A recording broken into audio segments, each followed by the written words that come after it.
ajaran mengatakan sekali selamat tetap selamat asal percaya saja dengan Tuhan.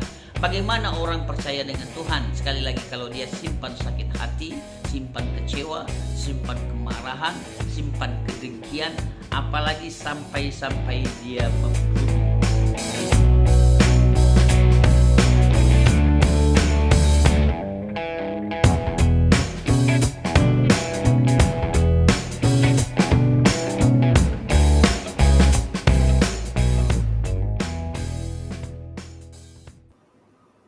Selamat siang God Lovers, Shalom.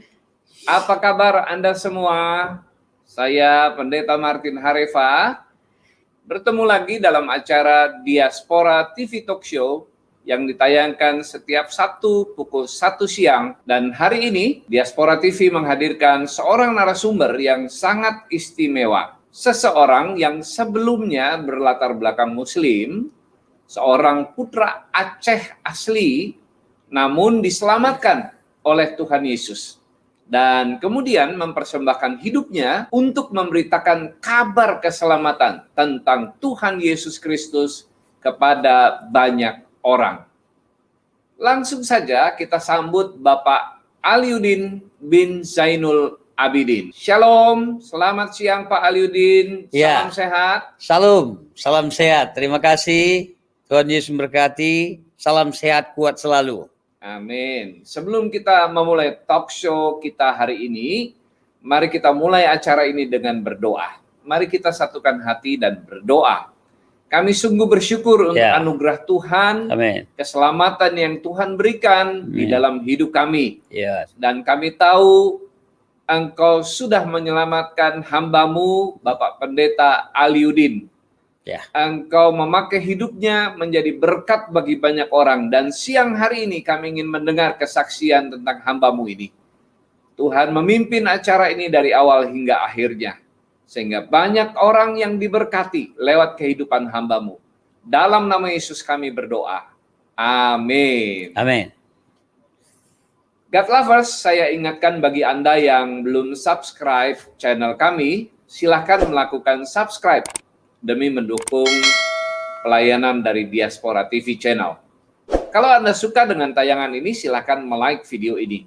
Dan Anda juga boleh memberikan komentar dan masukan pada kolom komentar di bawah ini. Nah, Pak Aliuddin, Anda adalah seorang putra Aceh.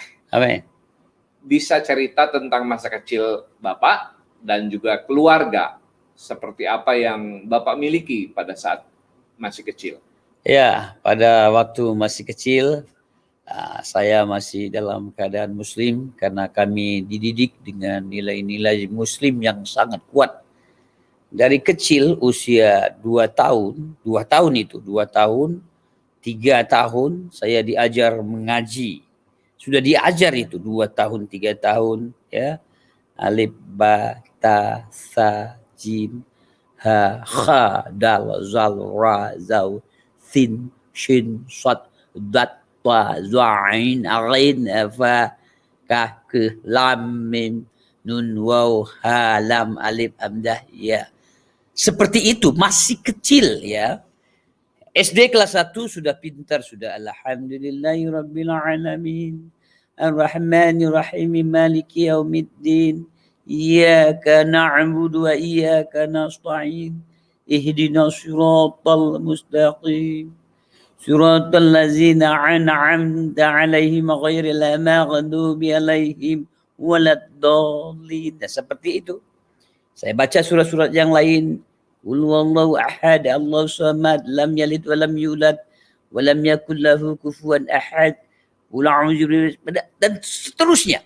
Banyak ayat, ya, diajar. Kalau salah, ini masih kecil ini, salah antara ha yang begini dengan ha, salah dipukul, dihajar. Kalau salah, ka ya begini dengan naqa, ada titik itu salah. Ka dengan naqa harus jelas. A yang begini dengan a, kalau salah sudah dipukul saya. Masih kecil sudah dididik dengan nilai-nilai yang sangat kuat gitu. Ya, masih kecil saya sudah diajar seperti itu.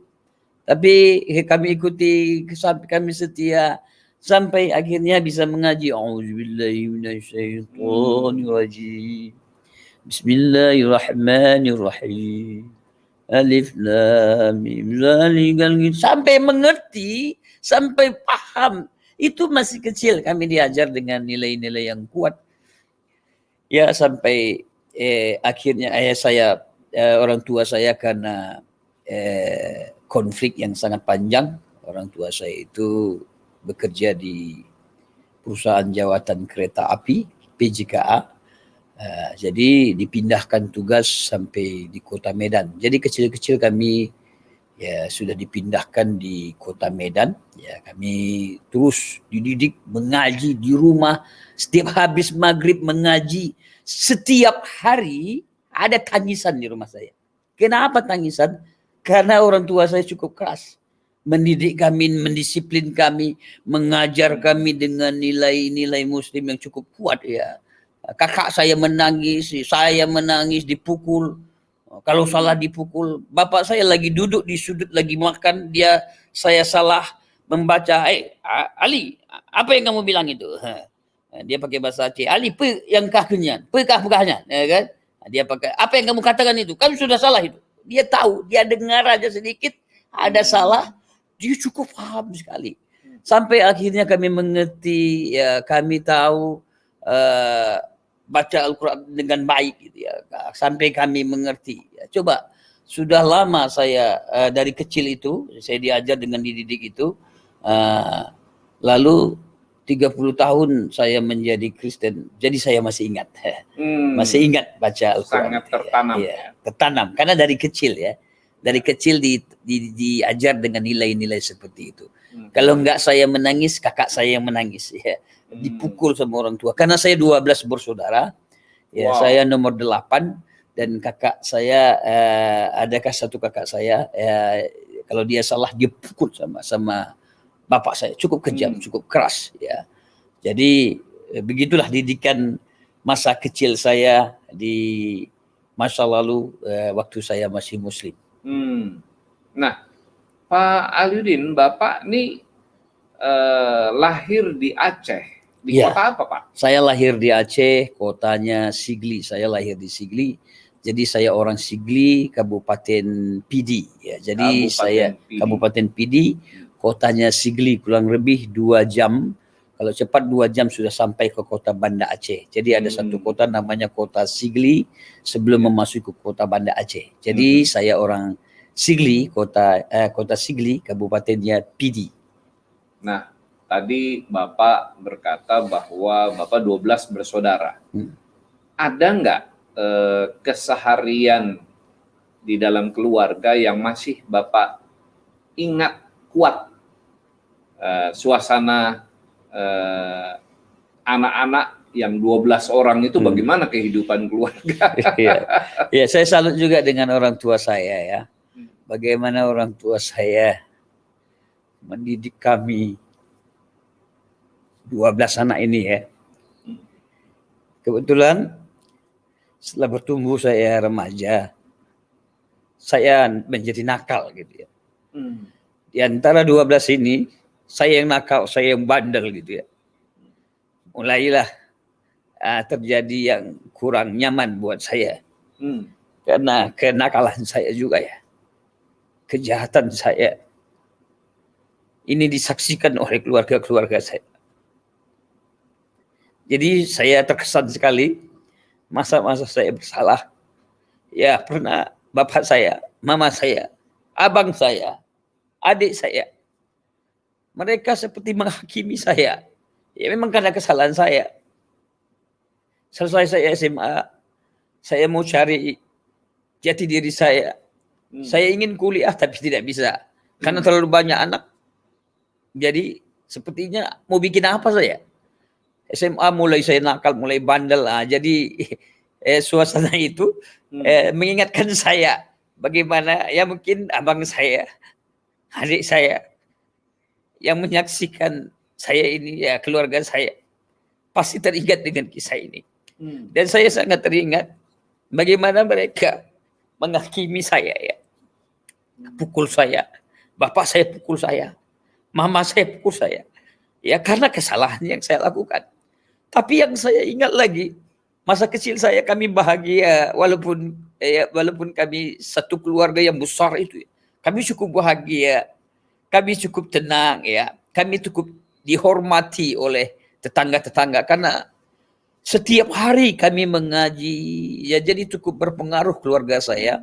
Orang-orang segan melihat keluarga kami yang taat ibadah, setia dengan mengaji setiap hari. Tidak ada putus-putusnya. Setiap hari ya di habis maghrib itu kami mengaji, terus mengaji, melantunkan ana auna una aina ina anon bana baina buna, sambut-sambut saya dengan adik saya. Kami mengaji ya, terus mengaji dengan ayat-ayat yang di dalam Al-Qur'an itu ya. Sekali lagi kalau ada secara khusus satu persatu kalau salah ya itu dipukul oleh bapak saya. Itu mengingatkan saya, menjadi kesan buat saya kalau makan bersama. Kami kalau sudah waktunya makan semua gitu. Nanti bapak saya duduk di kursi, dia duduk di meja, kami duduk bersila semua anak-anak. Itu mengesankan dalam hidup saya ya. Dan saya teringat dengan masakan mama saya ya. Begitu enaknya ya, saya sangat suka sekali masakan mama saya karena mama saya cukup pintar masak. Jadi kalau mama saya masak, tetangga mencium, oh itu karena sudah pindah di Aceh, itu ibu Aceh masak harum sekali ya, karena mama saya kalau masak waduh enak sekali. Ini mengingatkan saya dalam hidup saya ya. Tidak kebetulan saya hari ini berbicara, mama saya betul-betul mengingatkan saya. Dia mendidik saya, mengajar saya ya, mengasuh kami sampai saya bertumbuh. Saya bertumbuh menjadi remaja, menjadi dewasa, dan akhirnya saya jadi bandel, saya jadi nakal. Ya itu kesalahan saya. Nah, itulah masa lalu saya waktu masih anak-anak remaja dan sampai masuk saya di dalam dewasa. Iya. Nah, Pak Ali, Bapak cerita bahwa waktu remaja Bapak nakal. Ya. Lalu Bapak merasa sampai satu titik, Bapak merasa perlu mencari ketenangan dan kedamaian dan keamanan diri. Nah, bisa ceritakan hal ini, Pak? Ya, di masa kecil dan masa remaja dan sampai saya selesai SMA, saya selalu di Aceh, pulang ke Aceh. Kadang-kadang mama saya bawa pulang ke Aceh, ya saya ada datang ke Aceh. Lalu yang hebat sekali, suatu hari saya masuk ke Aceh karena konflik itu ya. Saya pernah sedikit ditahan oleh aparat ya, karena saya sudah mulai remaja ya. Lalu diinterogasi sedemikian rupa, menjadi kemarahan dalam hidup saya. Kemarahan dalam hidup saya, dan saya dengar-dengar bagaimana di Aceh saya sering duduk di warung kopi. Saya ada interaksi dengan ada orang-orang tertentu. Jadi tertanam juga dalam hidup saya. Saya tidak suka dengan aparat. Saya tidak suka dengan tentara. Saya tidak suka dengan polisi. Jadi sangat saya tidak suka orang aparat dengan polisi waktu itu, karena ada input yang saya dapat, yang negatif yang saya dapat.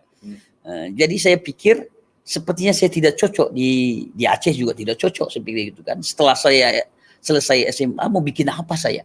Akhirnya karena saya tidak kuliah, saya ikut dengan teman-teman yang nakal, yang bandel istilahnya, yang bandel.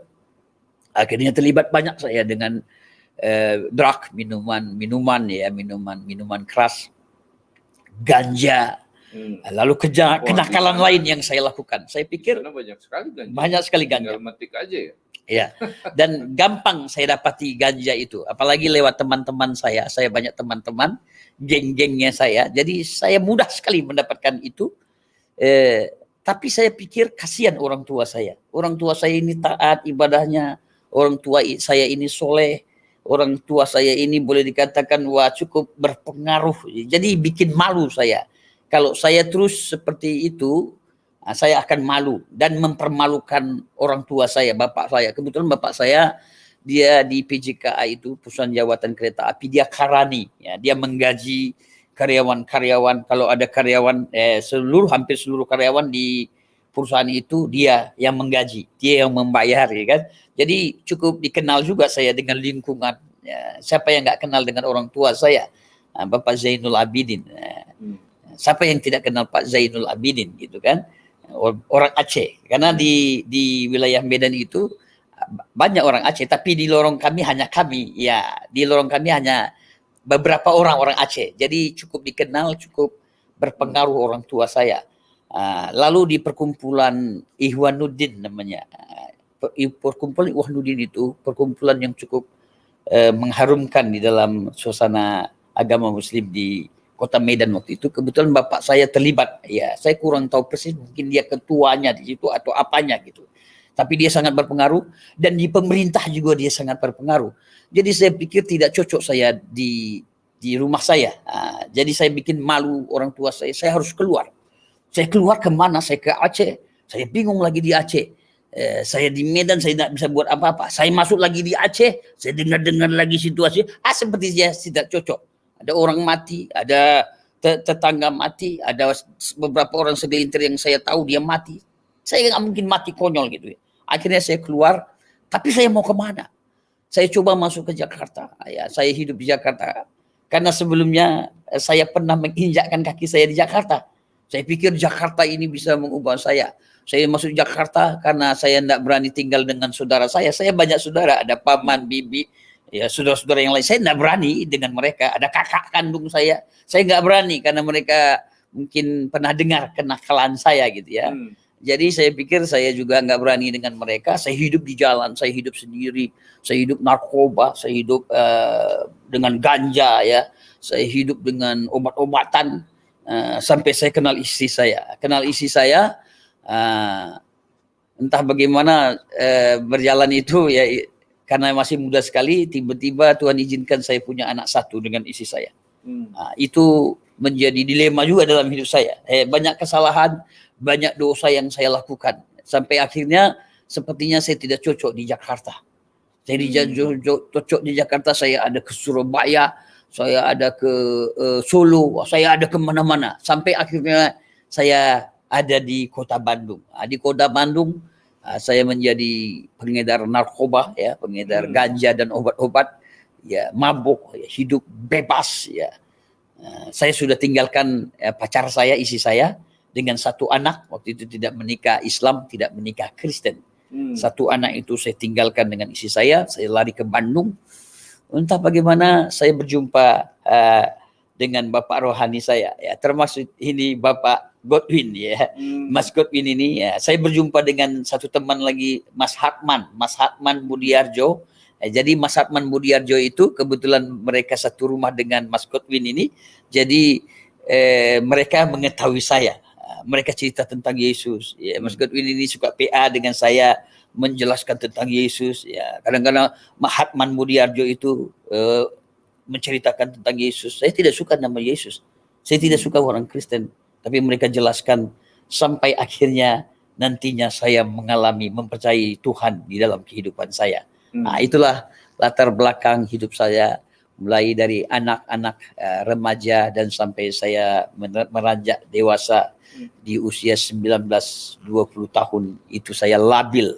Saya cari damai, saya cari pelindungan, saya cari kesenangan, saya cari aman kemana-mana. Tidak pernah saya dapatkan di mana-mana. Tetapi selanjutnya saya mempercayai Yesus dalam hidup saya, mempercayai Tuhan itu di dalam hidup saya. Barulah saya mengalami Tuhan itu. Saya dapatkan damai itu. Saya dapatkan sukacita. Saya dapat kesenangan yang abadi luar biasa. Hanya dengan Yesus itulah saya imani. Puji Tuhan.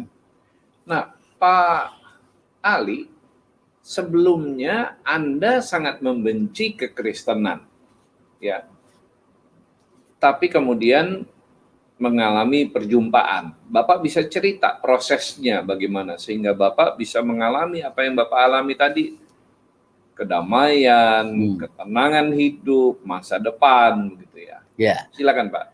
Awal mulanya saya berjumpa dengan Hatman Budiarjo. Hatman Budiarjo ini, beliau banyak menjelaskan kepada saya. Ini di mana Pak? Ini di Bandung. Di Bandung. Oh, di Kota Bandung. Saya berjumpa dengan beliau, lalu saya datang ke kos-kosannya. Ini kos-kosannya, kontrakannya. Ya. kebetulan di kontrakan itu ada Mas Godwin juga. Ini Mas Oh. Godwin ini ya.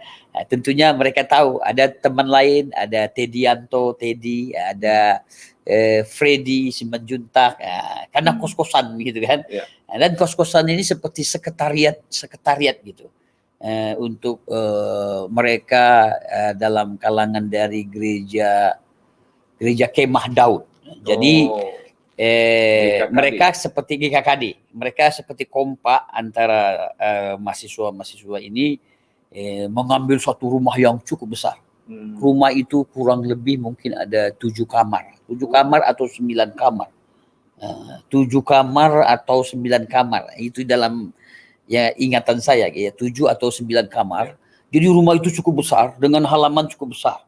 Semua mahasiswa dan ketentuan ada aturan gitu. Ya. Ternyata saya datang ke kos-kosan itu. Akhirnya saya tanya dengan Mas Arman ini tentang agama Kristen, kenapa orang Kristen menyembah patung? Kenapa saya dengar orang Kristen itu banyak Tuhannya? Lalu Mas Arman ini menjelaskan tentang Tuhan itu.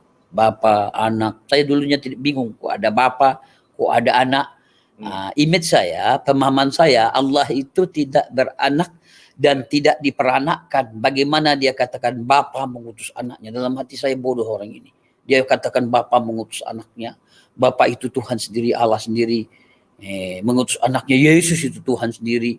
Lewat perantara Roh Kudus itu Tuhan sendiri. Ya, itu nggak masuk akal saya tidak mengerti. Lalu dia coba meyakinkan saya, Yesus itu dia lahir mencontohkan hidup teladan, dia menjadi domba. Apalagi dikatakan domba. Tambah nggak mengerti saya domba. Kalau domba yang biasa-biasa saya tahu domba, kambing itu.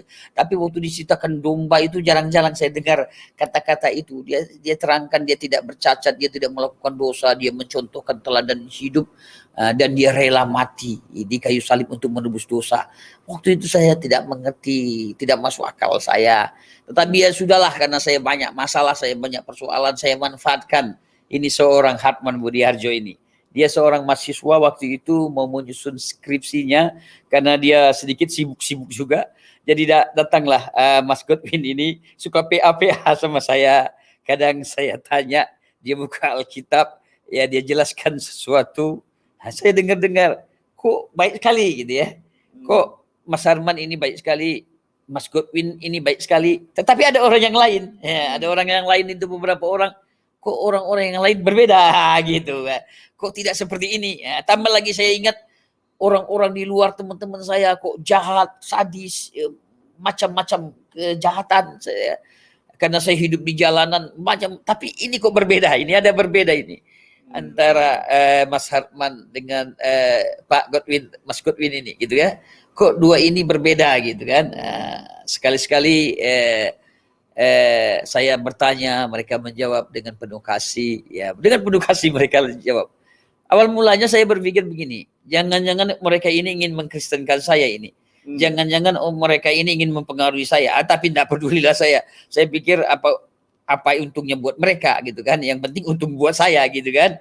Buat saya aman, saya bisa sembunyi, saya bisa hadir di situ, saya bisa manfaatkan gitu. Tetapi semakin lama saya lihat mereka baik sekali. Betul-betul baik. Penuh kasih dengan saya, mengasihi saya. Sampai saya terharu.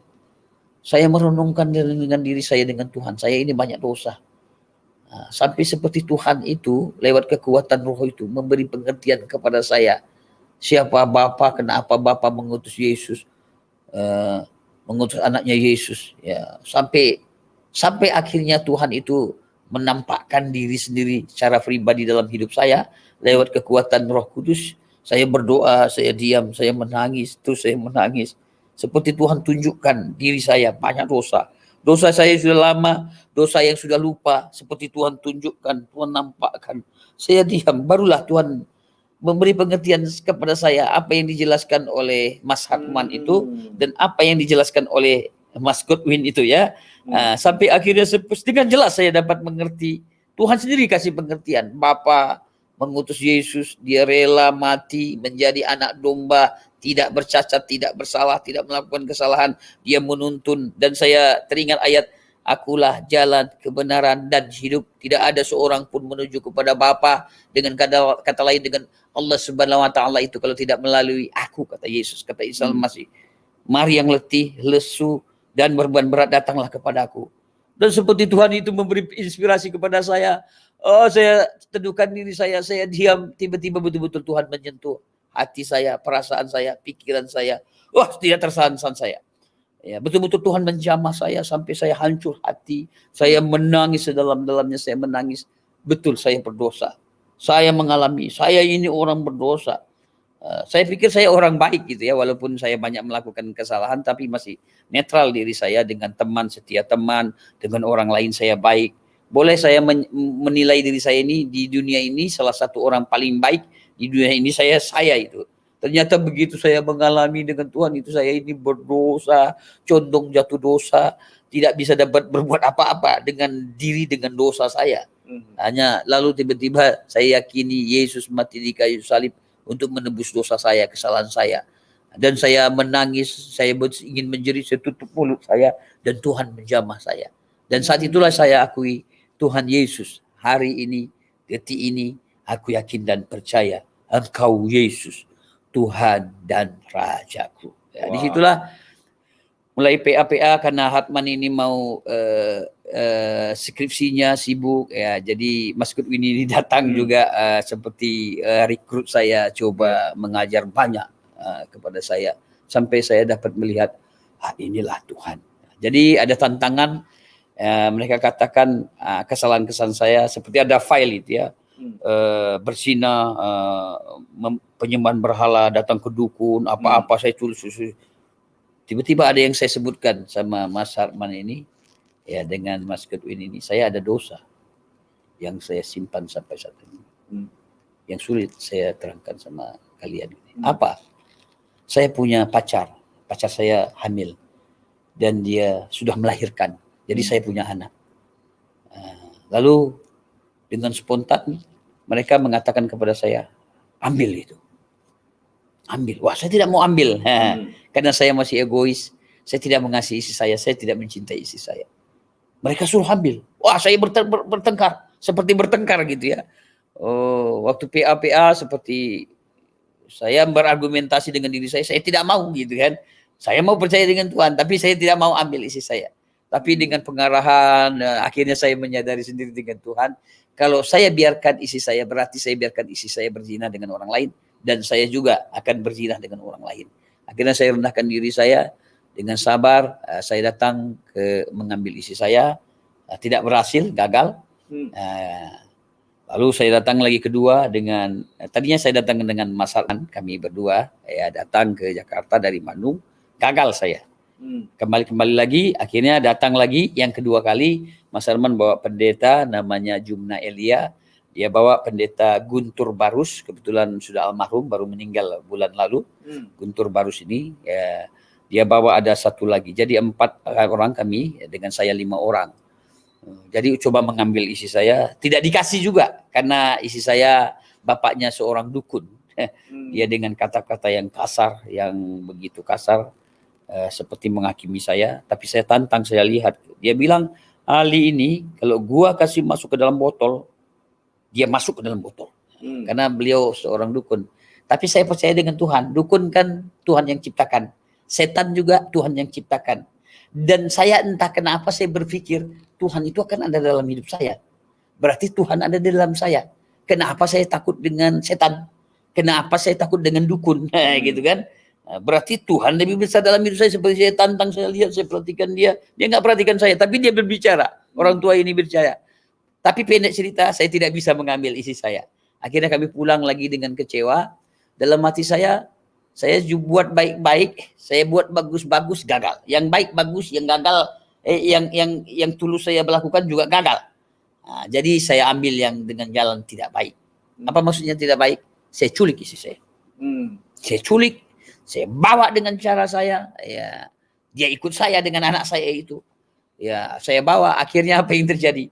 3 keluarga mencari, 3 keluarga kakaknya abangnya dengan istrinya, abangnya lagi dengan istrinya, kakaknya dengan suaminya. Berarti 3 keluarga dengan beberapa anaknya. Bayangkan 3 keluarga datang dari Jakarta menjemput istri saya. Waktu itu saya tidak ada dengan istri saya ada di Jogja sama Mas Arman ini. Diseret istri saya, dibawa sampai ke Jakarta. Pendek cerita, istri saya tidak mau di Jakarta, dia lari lagi sendiri. Nggak mungkin 3 keluarga ini datang lagi ke Bandung. Karena ke Bandung butuh waktu, ya butuh uang, ya menghabiskan uang, menghabiskan waktu, mereka cuti dalam pekerjaannya. Akhirnya mereka biarkan kami sampai saya punya anak 2 dan anak saya bertumbuh sampai sekarang. Nah, itu kisahnya saya. Iya, sangat mengesankan kisah yang dialami oleh Bapak Aliudin. Dan ada 2 orang yang sangat-sangat berjasa di dalam hidup Pak Aliudin, yaitu Pak Hartman Budiarjo dan Pak Ricardo Godwin, yang membawa Pak Aliudin mengalami perjumpaan dengan Tuhan Yesus secara pribadi. Amin. Nah, siang hari ini kita sudah terhubung dengan Pak Ricardo Godwin. Shalom Pak Ricardo, apa kabar? Ya, shalom, baik. Salam kenal Pak Godwin. Ya. Masih ingat dengan Pak Aliudin? Oh, ingat sekali. Puji Sering Tuhan. kunjungan, kami sering ketemu dan kabar selalu saya ikutin, update. Dia ada di selalu update lah. Jadi dia memang sangat aktif sekali update-nya kan. Ada di Kalimantan, ada di Manado, ada di Papua, ada di mana. Itu sudah keliling dunia lah dia. Sudah kilometernya sudah panjang dia. Jadi masih terhubung baik dengan Pak Aliudin ya, Pak Godwin ya? Oh, ya. Sangat baik, sangat baik. Iya, sangat baik. puji Tuhan. Siang hari ini, Pak Godwin, siang hari ini kita mau dengar pengalaman Pak Godwin menghadapi Pak Aliudin ketika dulu memberitakan Injil kepada beliau. Bisa cerita Pak, gimana ininya? Awalnya bertemu. Ya, saya sebenarnya bukan orang pertama ya. Jadi ada rekan saya Hartman, karena dulu kami kan kuliah di Jatinangor, kemudian kami masuk ke satu pelayanan dan kami sama-sama, dan akhirnya datanglah beliau ke tempat kita ya, dengan latar belakang yang sangat mengerikan ya. Ya saya benar-benar mendengar dari Hartman, dia cukup mengerikan lah gitu, sampai kita pikir aduh mungkin nggak ya kita bisa handle ini anak gitu ya. Dan sampai akhirnya dia mengalami lah. Jadi apa yang diceritakan tadi ya itu bukan karena kami. Jadi kita tahulah bahwa ada waktu Tuhan untuk dia gitu ya. Kita hanya menabur apa yang baik, apa yang benar, ya bisa menyampaikan, dan akhirnya dia bisa mengenal. Jadi memang sekali lagi bukan karena kami di Jatinangor, tapi memang karena dia sendiri memberi diri untuk mengalami kebenaran Tuhan. Ya, jadi kalau kami hanya menyampaikan, kami hanya mengingatkan, menasihati, dan memang jengkel juga seringkali kayak putus asa gitu ya. Udah istrinya ditinggal itu, kabur dia benar-benar. Jadi saya waktu itu baru kerja, saya itu kan baru tamat, saya kerja di asuransi lah, gaji saya nggak besar, nggak ya. Jadi Mas Godwin, susu habis, aduh ya ini aduh. Jadi ya itulah ya, menabur lah. Ketika kita tahu ya menabur banyak juga lah. Jadi bukan hanya saya tapi rekan-rekan, tapi saya tahu Yati ada di situ kan. Ya Yati paling tahu lah, dia bisa cerita seperti apa. Sampai satu kali akhirnya ada masalah yang cukup berat di sekre, dan akhirnya dia putuskan untuk keluar. Dan saya sedih sekali ketika dia keluar. Tapi saya belajar bahwa itu Tuhan izinkan supaya dia juga tidak bergantung pada manusia, dia tidak bergantung pada kami lah, tapi benar-benar bergantung pada Tuhan.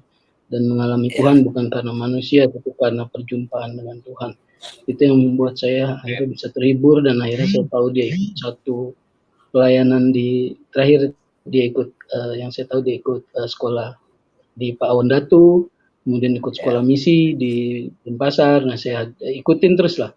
Nanti dia cerita, dan satu kali dia bilang begini sama saya, nanti saya akan sibuk sekali. Itulah kata-kata yang saya ingat sampai hari ini. Saya akan sibuk sekali nanti, dan saya lihat hari ini dia sangat sibuk sekali. Itu viewernya saja sudah.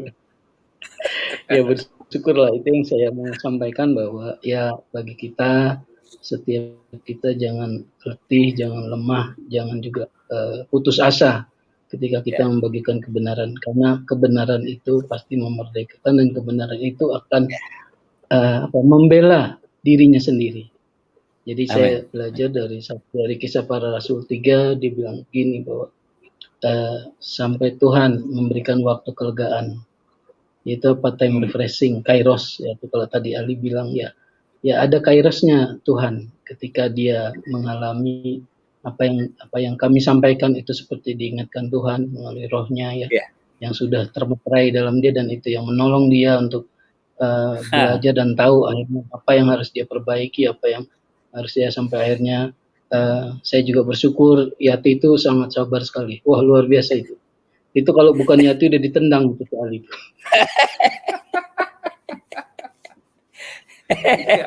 Pak Godwin, dari perjalanan panjang Bapak mengenal Pak Aliudin, ada nggak pengalaman yang paling berkesan yang sampai hari ini masih Bapak ingat? Ya kalau saya lihat dia cukup semangat ya, orangnya semangat, orangnya sangat bukan ambisi, tapi memang dia tahu apa yang harus dia kejar, dia tahu apa yang harus dia lakukan, dia tahu apa yang harus dia dan saya sangat terinspirasi lah. Saya juga seperti nggak ngikutin dia juga enggak sih, tapi saya lihat ya semangatnya itu yang membuat saya juga harus belajar bahwa apa yang Tuhan sudah mulai sama dia, ya kita harus sama-sama lah kerjakan. Kalau hal yang paling berkesan ya itu dia nanti saya sibuk sekali. Hanya saya bilang, Li, hati-hati, bukan sibuk dengan sesuatu yang akhirnya menjebak, tapi sibuklah bersama dengan Tuhan. Ya, sibuknya pasti jauh lebih berbeda ya, pasti luar biasa lah berjalan dengan Tuhan. Ya itu yang ada satu cerita agak lucu ini. Dia satu kali ada ayam di depan ditabrak mobil, langsung diambil, dipotong sama dia.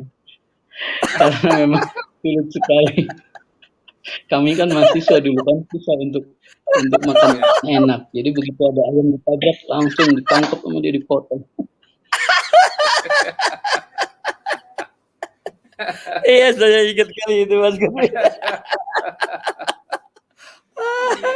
Nah, dia sangat ya, artinya kemauannya untuk bekerja juga luar biasa. Kami usahakan jual ayam, jual apalah, banyak lah usaha-usaha yang kami coba usahakan karena kami mahasiswa kan. Jadi gimana supaya keluarga ini bisa tertolong dengan hidupnya ya, dengan 2 anak yang kami sendiri juga nggak tahu, ya akhirnya Tuhan tolong lah. Ya, saya senang sampai hari ini anak-anaknya sudah dewasa dan sudah cukup berhasil ya. Begitu mungkin yang saya bisa sampaikan. Baik, puji Tuhan. Terima kasih Pak Godwin yang sudah hadir di tengah-tengah talk show ini dan sudah menceritakan kepada kami semua dan juga God Lovers bagaimana pengalaman Bapak melayani Pak Ali dan keluarga sampai menerima Kristus dan hidupnya diubahkan. Terima kasih Pak Godwin untuk hadirannya. Tuhan memberkati. Sampai jumpa lagi ya Pak. Iya. Terima kasih Mas Godwin. Salam saya dengan Kak Titi, salam dengan adik-adik, salam dengan teman-teman di Bandung yang mengenal saya. Salam sehat kuat selalu ya. Benih yang ditabur, saya ingat ini ya. Benih yang mereka tabur tidak sia-sia. Benih itu hidup dan tumbuh. Dan saya alami gitu. Saya teringat masa-masa dengan mereka, ada kata-kata dan perbuatan itu yang menyentuh, itu kesan buat saya, yang menyentuh hati nurani saya. Ternyata ada orang yang baik seperti ini ya, masih ada orang yang baik seperti ini. Saya pikir hidup saya sudah cukup keras, cukup kasar, cukup tidak benar. Ternyata di dunia ini masih ada. Itulah, di dunia ini ada orang-orang yang mengalami Yesus, percaya dengan Yesus. Makanya Yesus dalam doanya dikatakan, Bapa kami di surga, datanglah kerajaan-Mu di bumi ini seperti di surga. Jadi bagaimana kerajaan Allah, sistem Allah, suasana Allah ada juga di bumi. Bagaimana bisa dimunculkan? Beginilah orang-orang yang percaya, yang saya rasakan. Jadi Mas Godwin, Mas Arman jadi inspirasi buat saya. Jadi kalau saya melayani orang, ya saya belajar juga dari mereka ya. Bagaimana mereka mendidik saya dengan sabar, mengajar saya dengan sabar. Begitu kasarnya saya, begitu tidak benarnya saya, tapi mereka sabar. Sampai saya dapat melihat, saya mau ini. Tidak ada orang seperti ini. Makanya saya sangat menghormati mereka. Saya sangat sayang sekali dengan mereka. Saya betul-betul menghormati mereka. Ya Amin. Sudah lebih dari orang tua saya sendiri gitu ya. Karena ini orang tua rohani yang menanamkan, yang menitipkan benih ilahi dalam hidup saya. Dan saya rasakan sampai saat hari ini. Puji Tuhan. Terima kasih sekali lagi untuk Pak Godwin dan salam untuk Pak Hartman yang membimbing Pak Ali dari seorang preman menjadi seorang hamba Tuhan. Pak Ali, tahun berapa Bapak meninggalkan iman Bapak yang lama? Apakah saat itu Bapak sudah berkeluarga? Kalau dari kisahnya tadi, berarti sudah punya anak satu. Punya anak tapi satu.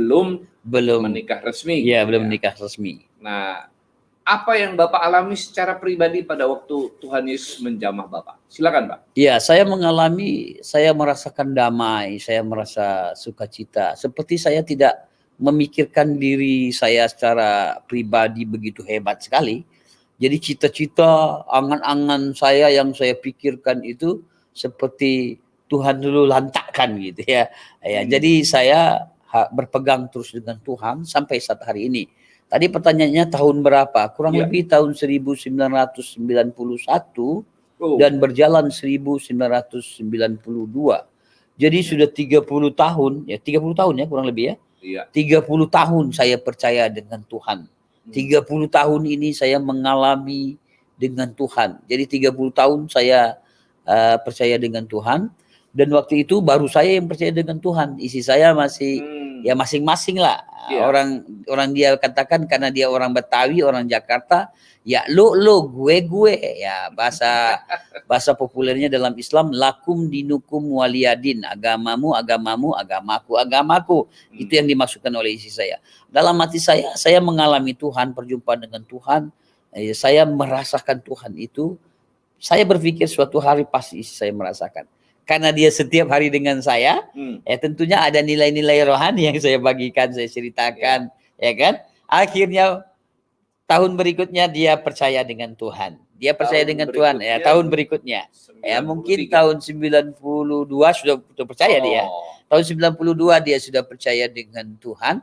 Dan anak-anak saya dengan mudah kan? Anak saya mudah karena anak saya yang laki-laki lahir tahun 92, yang perempuan tahun 93. Begitu saya percaya dengan Tuhan, sudah ada anak laki-laki kan, masih bayi, masih kecil kan. Tambah lagi anak saya yang perempuan. Waktu itu kami tidak menikah secara Islam, kami tidak juga menikah secara Kristen. Ya, berjalan waktu saya berjumpa dengan pendeta Evar Awi di Keramat Jaya Baru. Saya berjumpa dengan beliau, beliau mendidik saya konseling pernikahan, apa itu pernikahan. Saya datang bolak-balik dengan pendeta Evar Awi di Jakarta Pusat. Ya beliau banyak juga mendidik saya. Pendeta Evar Awi ini sudah almarhum. Ya, jadi inspirasi juga buat saya. Karena beliau sangat baik, beliau sangat ramah, beliau banyak hal yang ditanamkan kepada saya. Karena beliau juga guru saya. Dan beliau mengirim saya ke sekolah Alkitab Cianjur. Jadi pendeta Evar Awi itulah ya beliau Taman Keramat Jaya Baru Ya. yang mengirim saya ke sekolah Alkitab di Bapak Pendeta Awan Datu. Hmm. Dan tidak kebetulan Pendeta Awan Datu ini sahabat karib, sahabat dekat dengan Pendeta Ever Awi. Jadi dalam lingkaran. Ya. Jadi sekarang Pendeta Ever Awi ini sudah meninggal. Beliau sudah almarhum. Sekarang digantikan oleh istrinya. Seingat saya namanya Tante Lulu gitu ya. Jadi keluarga ini ya cukup tahu kisah saya. Karena Ever Awi yang memberkati saya, suami istri dengan istri saya. Ya kami diteguhkan di situ dan disekolahkan di situ. Saya sekolah Alkitab kurang lebih tahun 1994. Dan saya lanjutkan 1995 kelas 1, kelas 2. Saya selesaikan di Cianjur di Bapak Pendeta Awan Datu dan saya ambil kuliah saya, lalu saya selesaikan di Poso, ya. Di Poso, di Tentena Poso, di bawah pimpinan senior saya Bapak Pendeta Frank Kirewa. Ya, beliaulah yang merekrut saya. Ya, saya selesaikan sarjana teologi saya. Dan beliaulah yang merekrut saya masuk di KP4, Komisi Pusat Pelayanan Penginjilan Pantekosta. Jadi saya duduk di Komisi Pusat Pelayanan Penginjilan Pantekosta GPDI. Jadi saya duduk di situ sebagai Biro Penginjilan Pusat saya. Tapi karena saya ada belajar tadi seperti Pak Godwin katakan, saya ada ambil kelas misi.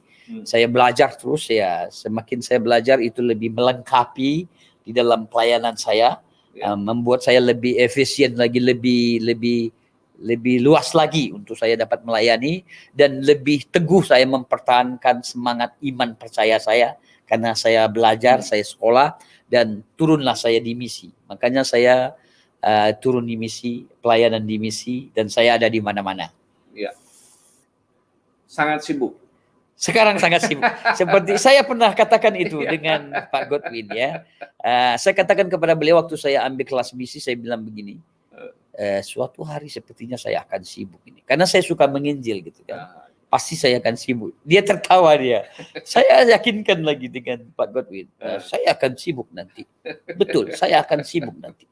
Betul sekali. Saya sangat sibuk sampai sekarang. Dan itu terjadi ya. Ya terjadi. Jadi kalau teman-teman ingin ketemu saya harus janjian baik-baik baru bertemu. Kalau enggak susah sekali. Sampai saya bercanda dengan teman-teman, menteri itu sangat sibuk. Tapi lebih sibuk lagi saya.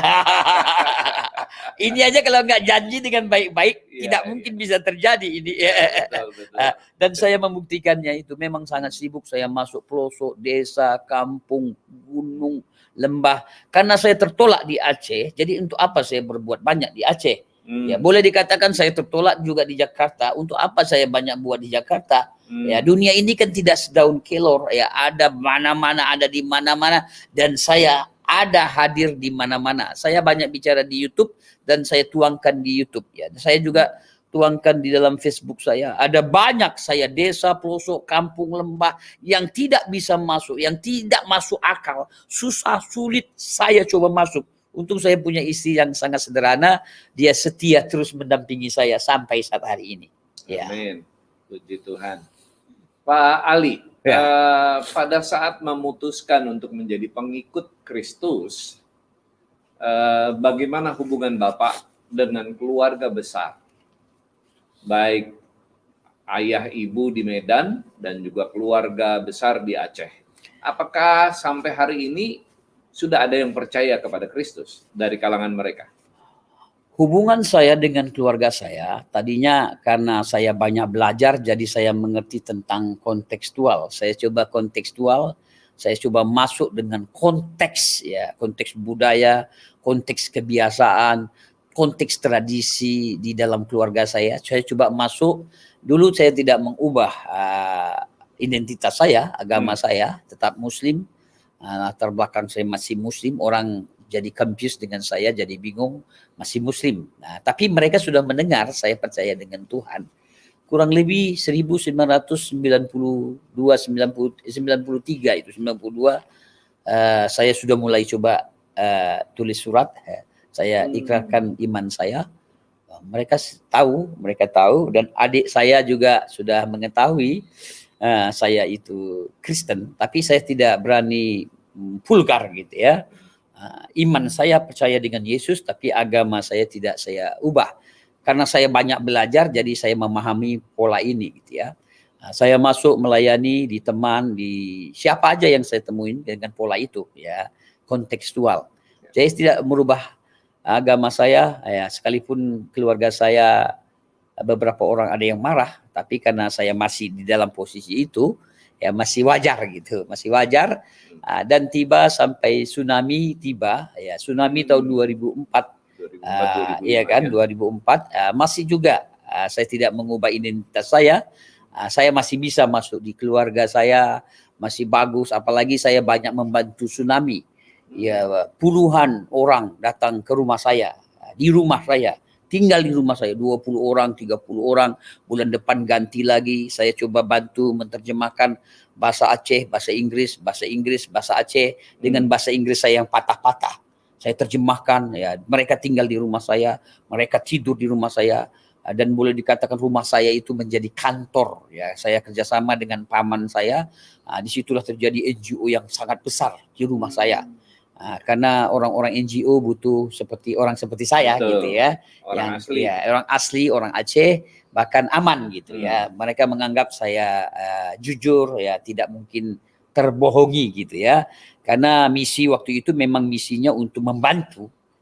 Karena dengan uang miliaran itu, uang miliaran, jadi butuh salah satu orang seperti saya. Banyak orang seperti saya, banyak sekali, tapi mereka NGO itu pilih saya.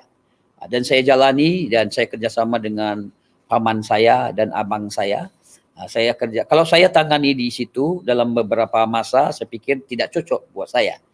Pasti akan ketahuan lebih dalam siapa diri saya. Saya coba izinkan paman saya dengan abang saya mengatur sistem. Ada juga adik saya mengatur sistem untuk NGO itu, dan berjalan. Itu miliaran itu. Membantu rumah, membangun rumah, membuat WC, membantu sekolah, membantu beasiswa SD, SMP, SMA gratis. Uang cukup banyak, triliunan uang gitu ya. Berganti 20 orang, ganti lagi 30 orang, terus di rumah saya. Lalu saya di Banda Aceh. Di Banda Aceh sempat saya membuat restoran cukup besar. Ya, tiga lantai, kita ambil 2 ruko. Jadi 6 lantai ya. Dengan dua ruko itu. Ya. Lantai 3 saya ambil 2. Kebetulan nama restoran itu Cashwell Restaurant. Cashwell banyak di Kemang, ada 3 Cashwell. Itulah Cashwell. Dulu ada di Blok M juga ada Cashwell. Di Amerika ada Cashwell. Di Bangkok ada Cashwell. Cashwell itu namanya Henry Hermon Cashwell. Jadi beliau panggil saya secara pribadi, berunding dengan saya. Terjadilah restoran itu sangat besar, sangat megah. Kurang lebih berjalan 4-5 tahun ya, sudah berjalan. Dan saya tahu NGO akan bubar gitu ya. Orang-orang akan keluar. Sebelum orang-orang keluar, saya sudah diketahui saya orang menjadi Kristen. Saya orang Kristen sudah diketahui di Tanjung Mulia ya. Tanjung Mulia, saya tinggal di Tanjung Mulia di kota Banda Aceh. Jadi orang-orang tetangga sudah tahu, ada yang cemooh saya, ada mulai mencari aman. Saya coba keluar. Saya keluarkan anak saya sekolah di Jakarta, SMA, kuliah ya. Lama-lama setelah selesai kuliah, anak saya tanya, "Bapak, agama kita ini apa? Kenapa begini?" Saya teman-teman orang Kristen. Kenapa begini Bapak? Wah, saya juga nggak bisa bilang apa-apa. Akhirnya berubahlah, bertukarlah. Jadi agama saya sekarang resmi menjadi agama Kristen. Kurang lebih 7-8 tahun ini saya menjadi agama Kristen. Padahal saya sudah percaya banyak tahun dan melayani banyak tahun, tapi masih rapi. Tapi hari ini saya terangkan dengan gamblang, dengan jelas di media maya, dunia maya ini. Ya, inilah saya Aliuddin yang mempercayai, mengimani hidup saya dengan Yesus sebagai Tuhan dan Juru Selamat. Lalu bagaimana tantangan dengan keluarga? Tentunya banyak masalah. Mereka caci maki saya, mereka menghina saya. Beberapa orang menghubungi saya secara pribadi, mereka kata-kata dengan kata-kata kotor ya. Keponakan saya mulai mengcas saya, menghina saya, mencaci saya. Orang-orang Aceh menghubungi saya, ada SMS masuk dengan tantangan yang tidak tidak sopan, kasar, kotor, kata-kata penghinaan, tapi saya mengasihi mereka. Saya menyayangi mereka karena ini sifat Tuhan, pengasih dan penyayang. Ar-Rahmanir Rahim, pengasih, penyayang. Jadi sifat ini, sifat kasih Tuhan, sifat kasih Allah itu ada dalam hidup saya. Jadi sebenci apapun saudara saya, tetangga saya, siapapun, saya tidak pernah benci. Saya mengasihi mereka, saya sayang sama mereka. Ya karena mereka terlalu marah, ya wajar juga mereka marah karena saya dulu seperti itu. Apalagi sekarang di dunia maya, di dunia YouTube saya banyak berbicara, ya itulah iman saya. Ya, saya berubah, hati saya berubah, pikiran saya berubah, hidup saya berubah, tapi mereka tidak terima karena tidak sepaham. Nah, tadi dalam YouTube saya banyak katakan, ini banyak orang membenci. Orang Islam itu tidak ada begitu.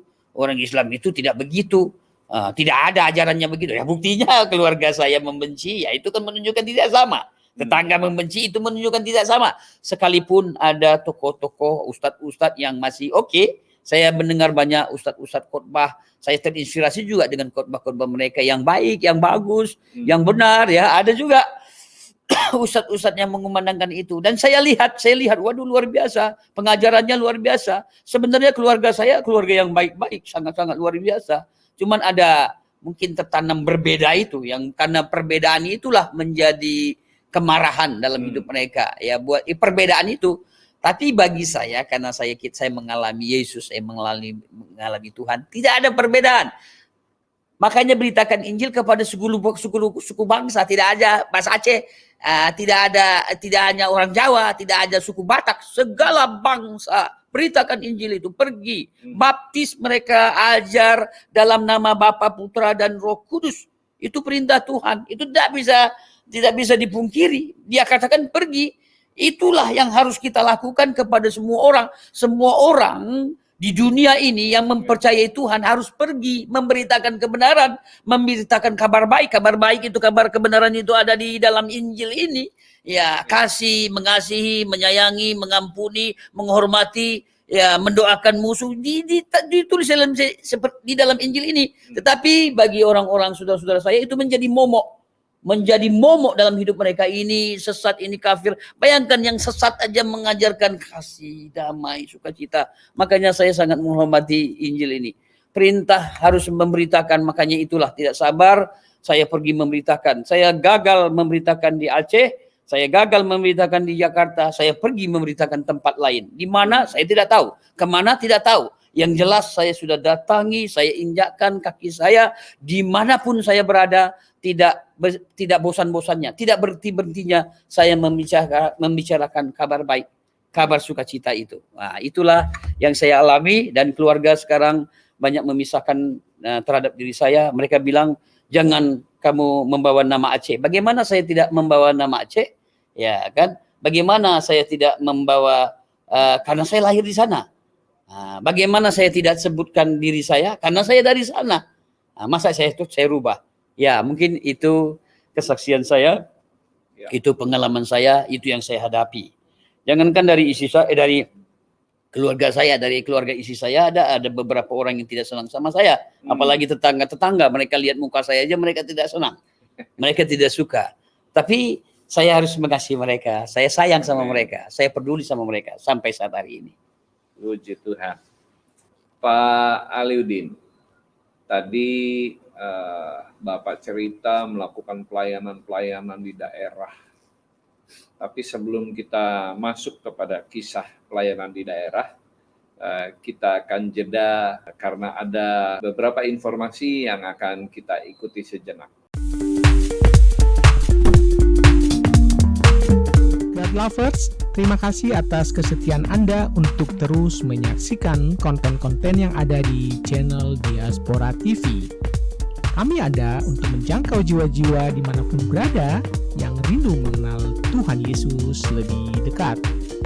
Anda semua bisa menjadi bagian dari pelayanan ini dengan ikut memberkati setiap program penjangkauan jiwa di channel Diaspora TV. Dukungan Anda bisa disampaikan lewat nomor rekening, atau God Lover juga bisa men-scan QR Code yang ada di layar kaca saudara. Terima kasih atas dukungan Anda semua. Tuhan Yesus memberkati.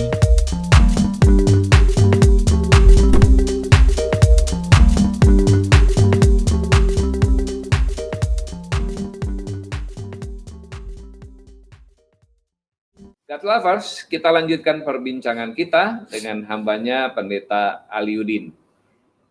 Tadi Pak Ali cerita bahwa Bapak lebih banyak melakukan pelayanan di daerah-daerah daripada di Jakarta ataupun di tanah kelahiran Aceh.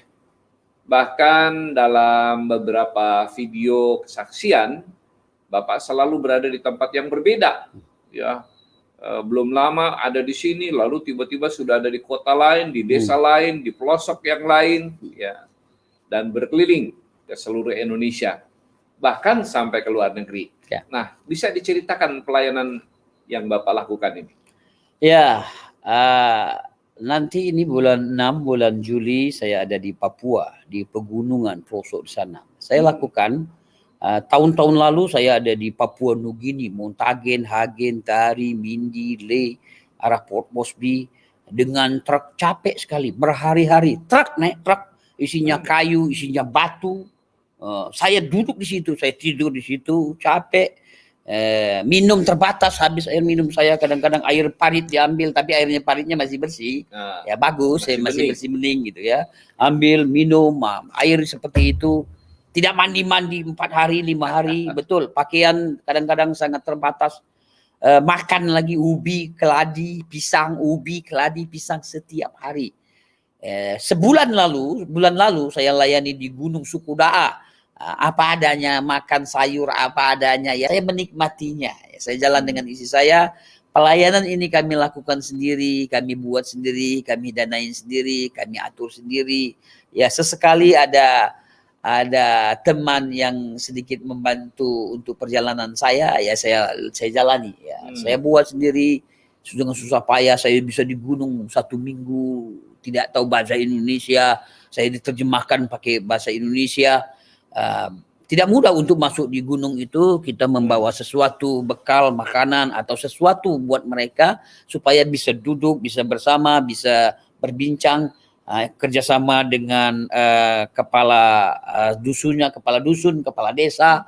Ya mereka setuju, kita duduk, ada ibadah kita bikin dan kita buat begitu. Kadang-kadang pribadi, keluarga, ya kita ajar, kita didik. Dan saya juga ada melayani suku Dayak, Dayak Ingau, Dayak Tunjung, Dayak Kenyah, pelosok, desa, kampung, Dayak-Dayak saya tahu, Kalimantan Barat, Kalimantan Utara, Kalimantan Selatan, Kalimantan Tengah, bahkan sampai Kucing, Sarawak, Sibu, Bintulu, sampai ke dalam-dalam, naik speed, naik sampai ke pelosok-pelosok yang nggak masuk akal, saya masuk. Saya masuk ke sana, saya tinggal di sana. Kayak sebulan yang lalu ini saya sampai ke suku Daa, umur 11 tahun. Ini Bapak Ibu harus ketahui, harus dengar ini. 11 tahun, 12 tahun, perempuan sudah dinikahkan. Itu tidak pantas sebenarnya. Yaitu mereka butuh pengetahuan, butuh sentuhan pengetahuan, butuh sentuhan rohani supaya mereka mengerti, supaya tidak sakit hati, supaya tidak kecewa, tidak membunuh, tidak mencuri. Ya itu yang kita ajarkan. Karena Injil ini mengajarkan lebih dalam tentang perkara-perkara itu. Ya tidak bercerai, tidak melakukan yang tidak benar, ya kita ajar, kita didik ya dengan sabar. Ya saya turun, saya hidup di situ, saya tinggal di situ dengan apa adanya, ya. Saya alami itu. Kadang mengikuti bulan. Saya di suku laut, Pulau Batam, Pulau Bintan, Pulau Bertam, Pulau Karimun. Saya masuk itu ke suku-suku laut, ya orang-orang nelayan, orang-orang sampan. Saya hidup berbulan-bulan. Jadi kalau tidak punya hati misi, kalau tidak punya hati cinta betul-betul dengan Tuhan, tidak mungkin bisa terjangkau, ya. Terjangkau di wilayah-wilayah sulit dan rela tinggal seperti itu. Kadang-kadang hitam, kadang-kadang nggak jelas, ya. Kadang-kadang saya gunting rambut aja sampai panjang rambut saya, tidak saya gunting-gunting, ya. Karena kalau minta mereka gunting udah nggak beres itu, mereka tidak tahu menggunting gitu, ya. Kadang-kadang rambut panjang udah nggak cocok, ya kan. Pakaian apa adanya, namanya di tempat yang sederhana, ya. Ya sekali-sekali terhibur saya dengan gereja, ya. Saya bicara di gereja. Namanya bicara di gereja tentunya ada love gift buat saya, ya. Saya terhibur, saya bersukacita, Tuhan baik. Jadi di situasi sulit, di situasi dalam, di situasi lembah, di situasi gunung saya alami, dan di situasi kota saya alami. Dan saya sudah membuktikan kemana-mana saya injakkan. Ya, kalau di luar negeri, di Malaysia, di Singapura, di Thailand, di Bangkok, di Taiwan, di Manila, di Filipina sana ya, di Papua Nugini, di Timor Leste, bahkan sampai saya keliling juga ke Amerika, Tuhan hibur juga. Jadi ada banyak suka duka saya alami, saya jalani di dalam misi pelayanan yang saya jalani dengan istri saya. Ya, itulah yang saya lakukan, yang pelayanan-pelayanan yang saya lakukan sama istri saya. Saya bicara di gereja, gereja pun bermacam-macam, ada GKI Bethlehem, GKI Immanuel, GKI Harapan, di GKI Salum, kadang-kadang di Okumene, kadang-kadang saya pernah melayani juga di HKBP, ya kan. Saya pernah melayani kalau di Nias itu BNKP, GNKP, kalau di Manado, Gemim Sion, Gemim Minangun, Gemim Petra, apalagi di gereja Bethel ya, gereja Betani, ya kita di Gekari atau di Pantai Kosa. Jadi semua kalangan saya masuk. Yang penting mereka mengenal saya dan mereka bersedia mengundang saya dengan rendah hati. Saya datang, saya layani. Yang penting saya ada waktunya pas di lokasi dan keadaan itu. Ya saya jalani semua dengan Tuhan. Ya Tuhan katakan pergi beritakan Injil, baptis ajar dalam nama Bapa, Putra dan Roh Kudus. Saya sampai di situ aku menyertai. Makanya saya percaya Tuhan terus menyertai saya sampai saat hari ini. Puji Tuhan. Pak Ali tadi Bapak cerita tentang suka dukanya ya, banyak tantangan gitu ya. Enggak semua tempat juga welcome kadang-kadang ya. Iya betul. Nah, apa yang membuat Bapak dan Ibu tetap bertahan dalam pekabaran Injil ini? Ya, saya menikmati Tuhan gitu. Saya mengecap kebaikan Tuhan. Makanya tidak salah ayat dalam Pemazmur dikatakan kecaplah, lihatlah, rasakan dan nikmati alangkah baiknya Tuhan. Saya merasakan kebaikan Tuhan. Nah, contohnya kebersamaan kita ini kebaikan Tuhan. Saya bertemu dengan orang-orang tertentu dalam kebersamaan ini. Berarti saya punya saudara, saya punya keluarga. Walaupun keluarga saya memisahkan saya, keluarga saya membenci saya, ternyata ada keluarga lain. Ya. Di tahun 1991-92 aja, saya pikir dunia ini jahat, dunia ini kejam. Ya. Ada istilah siapa suruh datang ke Jakarta yang kejam ini gitu ya. Ternyata saya dapati ada Mas Arman, ada Mas Godwin. Nah, ini yang saya sebut, ada mas-mas yang lain ya. Ada sister-sister yang lain. Jadi saya dapatkan kasih Tuhan. Nah, inilah orang-orang yang percaya dengan Tuhan ya, bersama, mengasihi, mengampuni ya. Tapi orang mencemooh kelompok Yesus ya, tidak pakai celana, digantung di sayap, tapi ajarannya apapun dikatakan, saya hanya berpatokan, saya hanya mengarahkan dalam orang seberang, mengkiblatkan diri saya kepada Yesus, kepada Tuhan. Yang mengajarkan kasih itu, damai itu. Apapun cemoohan, apapun dikatakan, mereka tidak lihatkan ajarannya. Mereka kan tidak merasakan menikmati. Saya merasakan menikmati Tuhan itu. Makanya ini yang tidak menggoyahkan kami, satu keluarga saya dengan istri saya. Bagi kami sekarang sekali Yesus tetap Yesus. Amen. Sampai selama-lamanya. Apapun yang terjadi dalam hidup saya secara pribadi, saya ini apalah. Tuhan baik, Tuhan kasih pengertian kepada saya seperti ini. Aliuddin nothing, Aliuddin go away, Aliuddin bye-bye. Saya bersuka cita, saya senang. Makanya ada lagu di dalam gereja dikatakan, hati senang di dalam Tuhan. Bersuka-suka citalah, berdoa senantiasa, ucapkanlah syukur dalam segala perkara. Jadi saat sulit, saya berapa kali saya sudah mau mati, ya, mau mati, banyak sekali saya. Ada beberapa kali saya mau mati. Ya. Kalau saya ceritakan nanti tidak selesai waktunya, tapi Tuhan hibur saya bisa tersenyum, Tuhan baik. Engkau baik. Saya bisa tersenyum. Hanya orang mengalami, menikmati Tuhanlah dia bisa tersenyum. Makanya Paulus katakan, mengucap syukurlah senantiasa. Tetaplah berdoa. Jangan padamkan roh. Biarlah rohmu tetap menyala-nyala dan layanilah Tuhan. Jadi mengucap syukur di dalam segala hal, karena itu yang dikehendaki oleh Kristus Yesus. Bagaimana kita bisa mengucap syukur kalau kita tidak mengalami Tuhan? Jadi alamilah Tuhan. Nikmatilah Tuhan. Situasi buruk, bencana sekalipun, kita dapat tersenyum dengan Tuhan. Alangkah indahnya hidup bersama-sama dengan Tuhan. Saudara kekasih dalam Kristus dimanapun Anda berada yang menyaksikan suara saya ini, yakinkan hidupmu mengalami pengalaman pribadi bersama dengan Tuhan. Iya. Nah, Pak, udah berapa tahun Bapak menjalani pelayanan PI? Ya, saya jalani di awal tahun 1995. 1995 saya sudah masuk Pulau Batam, Pulau Bintan, Pulau Bulu, Pulau Bertam, Pulau Karimun, perairan Malaysia. Saya sudah masuk, saya jalani.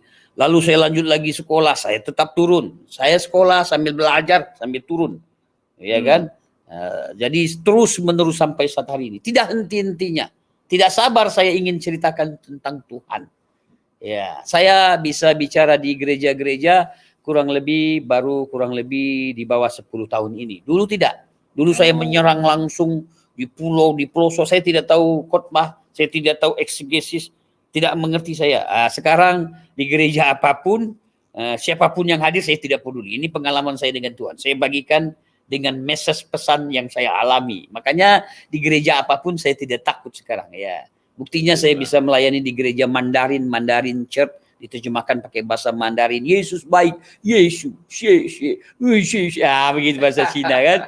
Saya juga melayani di gereja India,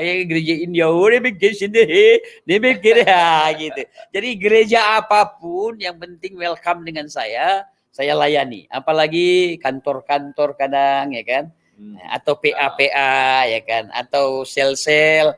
Atau kontekstual atau Islamologi, sudut pandang Islam, sudut pandang Kristen, saya bisa isi. Kadang juga mengajar di sekolah-sekolah atau di STT ya, menjadi ya boleh dikatakan dosen terbang. Sekali-sekali muncul ya. Iya. Baik. Sudah sekitar 26 tahun ya Bapak menjalani pelayanan ini dan selalu bersama dengan Ibu. Dengan istri. Nah, anak-anak Bapak ada di Jakarta. Sekarang apa yang mereka kerjakan, Pak? Ya, mereka bekerja. Anak saya yang laki-laki melakukan aktivitasnya sendiri. Dia hidup dengan pribadi hidup dia sendiri. Dan yang perempuan juga bekerja. Ya, saya tidak sebutkan di mana. Anak saya perempuan dia bekerja, dia sibuk sendiri. Ya, dari kecil saya sudah didik. SMP, SMA, saya katakan dengan mereka, ini Jakarta ribuan orang, kalian harus hidup. Kalian harus bertahan. Kebetulan saya sedikit keras mendidik anak saya. Makanya mereka tidak manja jadinya ya kan. Anak saya yang perempuan, dia bisa berdiri, dia bisa tegar, bisa hidup. Ya, saya sudah bebas sekarang. Anak saya sudah dewasa, mereka sudah selesaikan kuliahnya, mereka sudah sarjana dengan baik, mereka sudah bekerja dengan baik. Jadi saya bebas, lebih bebas lagi saya dengan istri saya. Kemana dan dimanapun saya pergi ya. Waktu SMP, SMA masih terpikir saya juga kasihan mereka saya tinggalkan di kontrakan satu kamar yang kecil gitu kan. SMA terpisah, abangnya di kanan, adiknya di kiri. Ya mereka terpisah, tapi saya tetap support dengan dana. Ada saya melayani dapat sedikit sekirim, mereka kumpul-kumpulkan bayar SKS-nya, kumpul-kumpul lagi bayar SKS sampai selesai sarjana. Sampai sekarang saya bisa yakinkan anak saya bertumbuh dewasa, bisa kuliah dan bisa sarjana dengan baik.